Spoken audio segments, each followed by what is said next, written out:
我哋今次用梳打粉加熱水，好簡單就可以解決你呢個洗手盤去水慢嘅問題。咁你好簡單，你睇下條片就知道係好方便、好容易用嘅啫。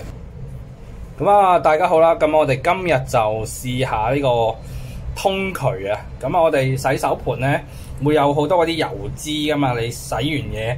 你過濾到啲殘渣，但係你過濾唔到啲油脂，咁好容易塞咗嗰條渠，或者係去水慢咧，就係因為下面有啲油脂塞咗。咁我哋今次就試下用呢個土法，用呢個梳打粉加熱水撞落去，睇下會唔會成功通渠。呢個係本土嘅土法煉鋼方法。咁就啲師奶教嘅，就梳打粉加水。咁如果加熱水個效果會更加好，因為油脂係你用熱水先可以溶解同埋係沖走㗎嘛，個效果會更明顯。咁我哋而家倒熱水落去，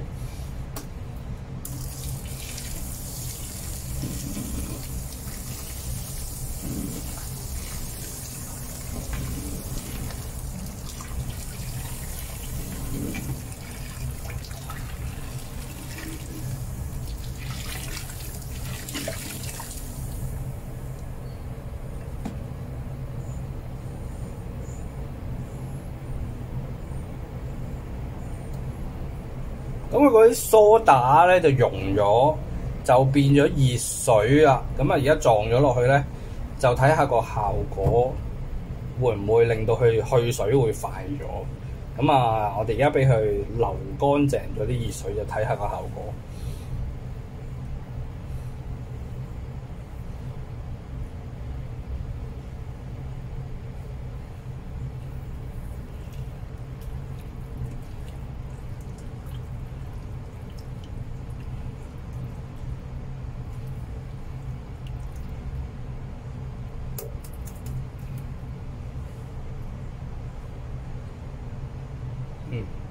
的確係去水就即係通翻。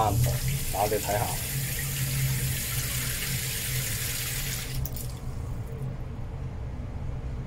嗱，你見到去水即刻係順暢咗，有埋個漩渦喺度。喂，去水係真係即刻快咗嘅。喂，土法煉鋼都得喎，真係有用嘅喎。你睇下，我哋開咗水，跟住咧佢去水係明顯比之前咧快翻好多咯，即係你見到佢其實有啲油脂浮翻出嚟嘅，咁係明顯真係去到水喎。佢呢個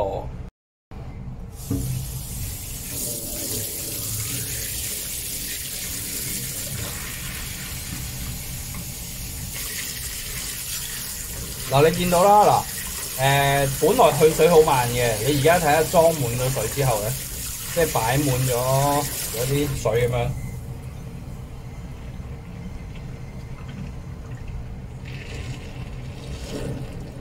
嗱，你見到係幾秒就去晒啦！嗱，啲水係去晒，即刻搞掂，10秒都唔使就去晒啦。